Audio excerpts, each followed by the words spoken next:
Buenos días, buenas tardes, buenas noches, depende de la hora que me estés escuchando. Voy a compartir con ustedes un nuevo mensaje de la palabra de Dios. El mensaje de hoy se llama El poder de la Navidad. Está basado en Mateo capítulo 1, de los versículos 21 hasta el final del capítulo 1. Y también del capítulo 2 hasta el versículo 4. Ese párrafo. Mateo 1 del 21 al 2, 4.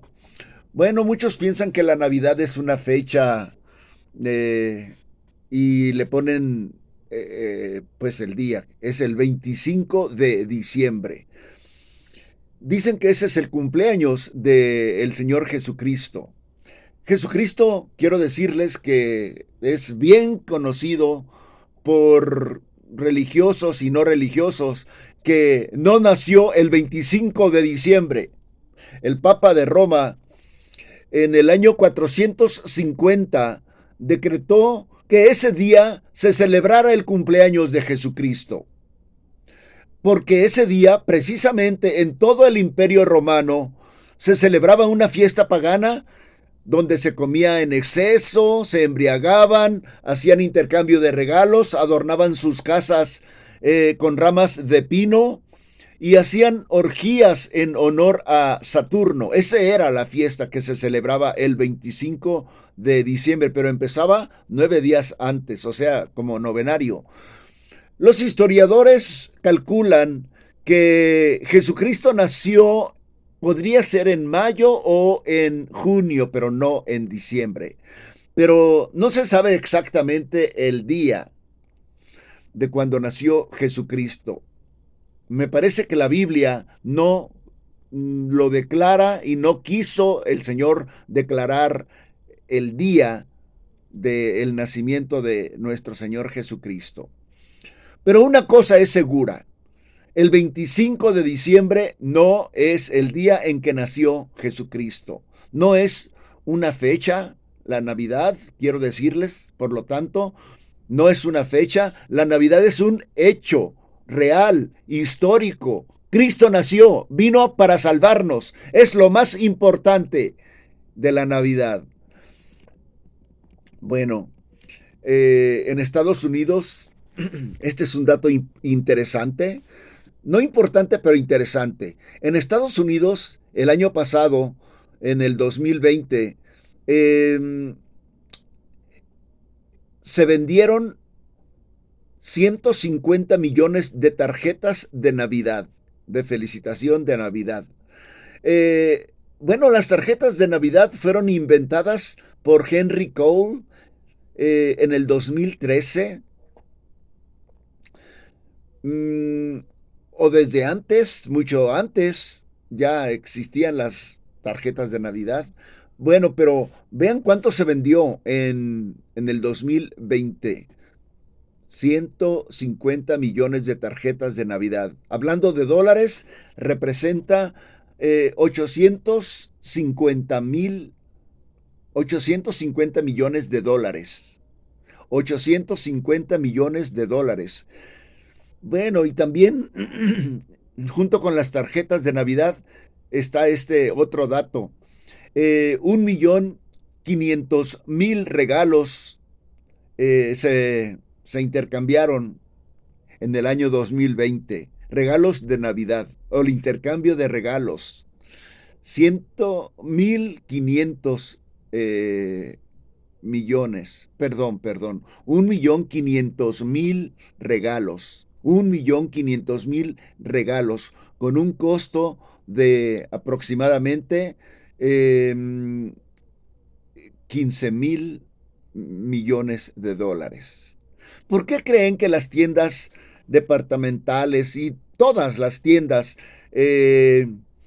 están interesados en que nosotros sigamos celebrando la Navidad de esa manera? Los nacimientos, los nacimientos que se ponen junto al árbol o a un lado del árbol, fueron introducidos en la celebración de la Navidad en plena Edad Media. Lo hizo San Francisco de Asís. y ha tenido mucha aceptación el nacimiento en la cultura latina, en especial en México. Tristemente, el poner ese tipo de nacimientos facilita y resulta muy fácilmente en la idolatría, en idolatría. Por ejemplo, yo he visto varios hogares que el día 25 de diciembre acostumbran tomar el niño del nacimiento y lo arrullan, le cantan un arrullo y también lo besan. Eh, Eso es lo que ha derivado. Y toman ese niño que está en el nacimiento y el 2 de febrero lo llevan a bautizar. Todo eso es lo que ha resultado la celebración de la Navidad. Quiero hablarles del poder de la Navidad, el poder de la Navidad. Quiero decirles, pues, que las luces multicolores no tienen poder para animar a tu alma atribulada en aflicciones. Ni el árbol ni las fiestas tienen poder para darte fuerzas cuando estás en angustia, desesperación. Pero la Biblia nos dice acerca de Jesucristo cuando nació o cuando vino al mundo y vimos su gloria, gloria como la del unigénito del Padre, lleno de gracia y de verdad. La Navidad es Jesucristo. Solo Él llena de gozo los corazones tristes, llena de esperanza en medio de dudas, llena de paz en medio de temor. Solamente Jesús, Jesús en persona, Él vino, se hizo carne, se hizo hombre. Él es el don inefable que no se puede explicar ni comprender. En nuestro texto, Mateo 1 del 21 a Mateo 2, 4, en nuestro texto encontramos 4 nombres de Jesucristo llenos de poder. Uno de ellos es Jesús. Otro es Emanuel. Otro, bueno, esto ya son títulos, el título de rey y el otro título es de Cristo. Veamos primero el nombre de Jesús. En Mateo 1:21 dice, el ángel le dijo a José, y le pondrás por nombre Jesús, porque él salvará a su pueblo de sus pecados. Entonces aquí claramente se ve que el nombre de Jesús significa Salvador, Salvador. Jesús significa pues Salvador. En el Antiguo Testamento el nombre equivalente a Jesús era Josué o Oseas. Los dos significan lo mismo. Oseas y Josué significan Jehová salva. Jehová es el Salvador. Entonces, de ahí viene el nombre de Jesús, de Josué y de Oseas. Y también encontramos en Lucas 2:11, cuando los ángeles, la hueste de ángeles del cielo, anunciaron esta buena nueva, esta buena noticia a los pastorcillos que cuidaban sus rebaños en la noche. Les dijeron, os ha nacido hoy en la ciudad de David un Salvador, que es Cristo el Señor. Y el Señor Jesucristo mismo anunció también su ministerio de Salvador, cuando dijo, el Hijo del Hombre vino a dar su vida en rescate por muchos. Salvador, Salvador. Y también en la casa de Zaqueo, cuando los escribas y los fariseos lo estaban criticando por estar comiendo con un hombre pecador, con un cobrador de impuestos, él les dijo a ellos especialmente, el Hijo del Hombre vino a buscar y a salvar lo que se había perdido. Salvador, a salvar lo que se había perdido. Jesucristo vino a salvarnos. ¿A salvarnos de qué?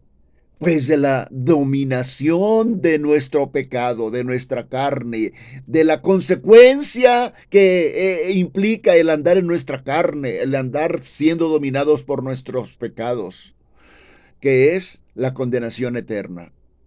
Escuchemos a Jesucristo hablando del poder de su sangre derramada en la cruz. Lo hizo cuando estaba instituyendo el sacramento de la cena del Señor.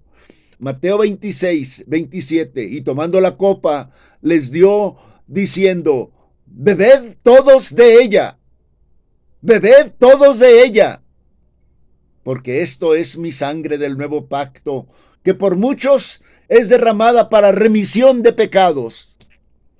A mí me llama la atención que Jesucristo dijo, tomando la copa, bebed de ella todos, y todos la bebieron, por supuesto.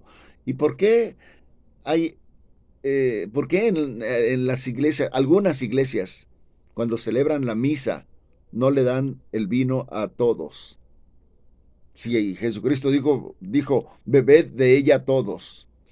Bueno, y por último, en el libro de los Hechos encontramos estas palabras. Por medio de él, por medio de Cristo, se os anuncia perdón de pecados, Salvador de los pecados, y que de todo aquello que por la ley de Moisés no pudiste ser justificados, en él, en Cristo, es justificado todo aquel que cree. Jesucristo vino a quitar nuestros pecados, a darnos su perfecta justicia. Los judíos cada año celebran el Yom Kippur. El Yom Kippur significa, Yom es día y Kippur expiación, el gran día de la expiación. Y los judíos usaban para esa celebración dos machos cabríos. Los dos machos cabríos representan o representaban la obra salvadora de Jesucristo. La obra salvadora de Jesucristo a través de estos dos machos cabríos. Entonces, uno de los machos cabríos era sacrificado y ofrecido en holocausto por los pecados del pueblo. Y el otro, los sacerdotes ponían sus manos sobre este otro macho cabrío y lo lanzaban que se fuera al desierto y que nunca más lo volvieran a ver, representando que se iba a llevar los pecados y nunca más iba a volver a aparecer este macho cabrío, se iba a perder en el desierto. Por eso en el Salmo 113 nos dice, cuanto está lejos el oriente del occidente, así hizo alejar de nosotros nuestras rebeliones. Entonces estos dos machos cabríos representan la obra salvadora de Jesucristo. Por esta razón, el apóstol Pablo escribió, ninguna condenación hay para los que están en Cristo Jesús. Romanos 8:1. Ninguna condenación hay para los que están en Cristo Jesús. Esto no quiere decir que ya estamos exentos de pecar. No, al contrario, seguimos teniendo nuestra naturaleza pecadora y a veces fallamos, cometemos pecados, pero aún así, aunque sigamos pecando y sufriendo las consecuencias de nuestros pecados, no seremos castigados por Dios por nuestros pecados en el infierno, ni en otro lugar, porque Jesucristo pagó nuestra deuda, toda, completa. Primer título de Jesucristo en la Navidad, Salvador. Segundo título, Emanuel. En el Mateo 1:23 dice, Emanuel significa Dios con nosotros, Dios con nosotros. Mateo 1:23 dice, una virgen concebirá y dará a luz un hijo, y llamará su nombre Emanuel, que traducido es Dios con nosotros. Dios con nosotros. Para eso quiso venir Jesucristo un día que le decimos el día de la Navidad, para estar con nosotros. No fue la primera vez, no es la primera vez que en la Biblia encontramos este título para Jesucristo, Emanuel. No, lo encontramos por primera vez en el libro de Isaías, capítulo 7, versículo 14. Allí se usó Emanuel por primera vez. ¿Y por qué Dios prometió a Emanuel? Bueno, Israel se había dividido, 10 tribus al norte, 2 tribus al sur. Las 10 tribus del norte en Israel se habían se apartaron de Dios, adorando dioses extraños, porque se casaron sus mujeres con hombres paganos, y los jóvenes, los hombres, se casaron con mujeres paganas, y como resultado se apartaron del Dios vivo y verdadero y se fueron en pos de ídolos. Bueno, entonces las 2 tribus del sur quedaron fieles a Dios. Esas 2 tribus fueron Judá y Benjamín. Pero no por mucho tiempo, no por mucho tiempo quedaron fieles. Bueno, cuando estuvo de rey de las 2 tribus del sur, de Judá y de Benjamín, el rey era Acaz de ellos dos. Y en el norte tenían el rey Peca. Bueno, el rey Peca de las 10 tribus se vino en contra de las 2 tribus, o sea, en contra del rey Acaz. El rey Acaz tuvo muchísimo miedo, tuvo mucho miedo porque Peca, el rey de las 10 tribus del norte, no venía solo, se había confabulado con otros reyes para venir a destruir, a eliminar a las 2 tribus del sur. Entonces el rey Acaz, bueno, como les decía, también ya se había llenado también de la idolatría y habían también hecho lo mismo. Los jóvenes tomaron mujeres paganas, las señoritas también encontraron hombres paganos y también como resultado eran adoradores de Moloch y su culto. Entonces, Peca se unió con Siria y se iban en contra de Acaz. ¿Y qué hizo Acaz cuando supo y cuando se dio cuenta que ya venían esos ejércitos para destruirlos? ¿Se arrepintió? ¿Buscó a Dios? No. Pero sí fue al templo. ¿A qué fue al templo? Se fue al templo y saqueó, agarró todos los utensilios de oro y de plata y se los llevó a el rey de Asiria para comprar su apoyo y le entregó esos utensilios que estaban consagrados para el culto al Dios vivo y verdadero, para encontrar favor de aliarse con el rey sirio.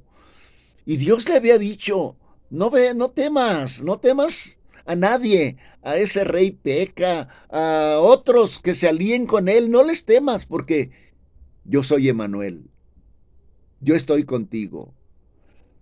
Eh, Emanuel es Dios con nosotros, pero Acaz no creyó, no creyó.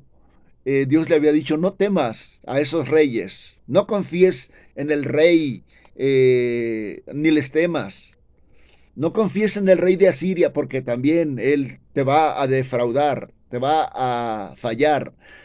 Bueno, y ahí es donde Dios le dio a Acaz su nombre de Emanuel. Desgraciadamente, el rey e Israel no confiaron, no creyeron. Hicieron lo de llevarle los utensilios al rey de Asiria para que los apoyara. Emanuel significa que Dios quiso venir a morar con nosotros. En el Antiguo Testamento Dios estaba en la Shekinah, guiando a su pueblo, protegiéndolo, defendiéndolo. Y ahora también Dios lo hace a su propio pueblo, estando con ellos a través de Jesucristo.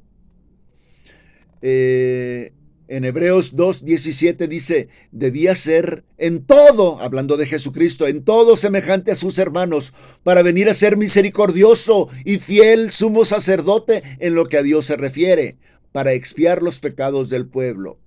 Se hizo hombre para poder ser sacerdote, intercesor de nosotros, porque nos entiende, porque se hizo hombre, sufrió todas las cosas que nosotros sufrimos, escasez, rechazo, debilidad en cuanto a la carne, porque Él participó de carne y sangre como nosotros y sabe de nuestros sufrimientos, de nuestras pruebas, enfermedades y tribulaciones, y por eso nos puede socorrer. Si no se hubiera encarnado, no podría haber sido nuestro intermediario, nuestro sacerdote. Por eso en Hebreos 2:18 dice, pues en cuanto Él mismo padeció, siendo tentado, igualmente como nosotros, es poderoso para socorrer a los que son tentados. Por eso quiso ser Emmanuel. Y en Hebreos 4:15 dice, no tenemos un sumo sacerdote que no pueda compadecerse de nuestras debilidades, sino uno que fue tentado en todo, según nuestra semejanza, pero sin pecado. Acerquémonos pues confiadamente al trono de gracia para alcanzar misericordia y hallar gracia para el oportuno socorro. Notemos pues qué hizo Jesús como Emmanuel. Tuvo frío, calor, hambre, sed, se cansó, dormía, aprendía, estuvo triste, estuvo enojado, estuvo alegre, indignado, preocupado, lloró, era pobre, ejerció su fe, estudiaba las escrituras, oraba, su vida estaba constantemente en peligro, lo odiaron, lo injuriaron, lo malentendieron, le hicieron injusticias, lo maltrataron. Y quiso ser Emmanuel, Dios con nosotros, para poder comprendernos cómo sufrimos y cómo poder ayudarnos. Qué bonito nombre de Emmanuel. Cuando estamos en aflicciones, Emmanuel nos da valor, sabiduría, fuerza, fe, para enfrentar esas tribulaciones. Eso no nos puede dar la escenografía que ponen en Navidad. Ninguna escenografía nos puede ayudar. Ninguna otra de las cosas que hacen en la Navidad. Los intercambios, las posadas, el árbol y nada de eso nos puede ayudar. Ni la pista de hielo que ponen aquí en la ciudad, en el Zócalo. Mucho menos Santa Claus, que es un personaje mitológico, es una marca registrada de la Coca-Cola, pero Jesús nació en un lugar y en un tiempo. Es un hecho histórico, real. Es Emmanuel. Bueno, ya hablé de Jesús el Salvador, de Emmanuel. Ahora voy a hablar del título de rey. Notemos cómo se presentaron los magos del oriente en Jerusalén. Se presentaron diciendo y preguntando, ¿dónde está el rey de los judíos que ha nacido? Porque su estrella hemos visto en el oriente y venimos a adorarle. Y se presentaron ante el rey Herodes, preguntándole lo mismo. Bueno, le preguntaron por el rey de los judíos. No solamente vino a salvar, no solamente vino a ser Dios con nosotros, sino también a reinar. Herodes tuvo miedo de que ese niño le fuera a quitar el trono, al que llegó por medio de usurpación, porque él no era judío, ni tenía sangre real. Cuando Herodes notaba que alguien se oponía a sus deseos o que ponía en riesgo su trono, se deshacía de ellos. No le importaba quién fuera, los mataba. Por ejemplo, ahogó a un sumo sacerdote, asesinó a su esposa, a su suegra, a sus 3 hijos, porque pensó que tenían interés en el trono de él, en Jerusalén, en Israel. Herodes sabía muy bien, que cuando él muriera, nadie le iba a llorar por ser así de déspota sanguinario. Entonces tomó prisioneros a los personajes más importantes y queridos de Jerusalén y dejó órdenes que si él llegaba a morir, mataran a todos esos personajes importantes para que la gente llorara y se escriba, oh, lloraron por la muerte del rey Herodes. Un psicópata era Herodes. Acuérdense de la masacre que ordenó cuando los reyes fueron a adorar a Jesucristo y se fueron por otro lado. Entonces el rey Herodes se enojó y ¿cuál fue su orden? Maten a todos los niños menores de 2 años. Un psicópata, genocida. Isaías profetizó que Jesucristo sería rey. Isaías 9:7. Lo dilatado de su imperio y la paz no tendrán límite. Sobre el trono de David y sobre su reino, disponiéndolo y confirmándolo en juicio, en justicia, desde ahora y para siempre. Esa fue una profecía se encuentra en Isaías 9:7. Y cuando Pilato preguntó, ¿eres tú rey de los judíos? Ya en sus últimos días estaba Jesucristo delante de Pilato. Y Pilato le preguntó, ¿eres tú el rey de los judíos? Y Jesucristo le dijo, sí, lo soy, pero mi reino no es como el de este mundo. Si fuera de este mundo, mis siervos ya estuvieran peleando por mí en estos momentos, pero mi reino es diferente, no es como lo que ustedes piensan. Sí, es el rey, pero diferente a muchos de los otros reyes que hay en la tierra. Porque él reina con principios bíblicos, con su palabra, con su Espíritu Santo, y su reino está en los que lo siguen, los cristianos que se comprometen a obedecerle. Y entonces ahí reina el Señor Jesucristo. Un día vendrá, eso sí, un día vendrá como Rey de Reyes, Señor de Señores, y todo otro reinado se terminará y quedará el de Cristo solamente. Y será un reino único y prevalecerá para siempre. En Apocalipsis 11:15 dice, el séptimo ángel tocó su trompeta y hubo grandes voces en el cielo que decían, los reinos del mundo han venido a ser de nuestro Dios, nuestro Señor y de su Cristo, y Él reinará por los siglos de los siglos. Un rey para siempre, universal, Rey de reyes, Señor de señores. Bueno, eso será cuando venga Jesucristo por segunda vez. Este es el rey que nació hace 2021 años aproximadamente. Todos los que creen en él forman parte, son súbditos de este rey. Y son parte de este reinado.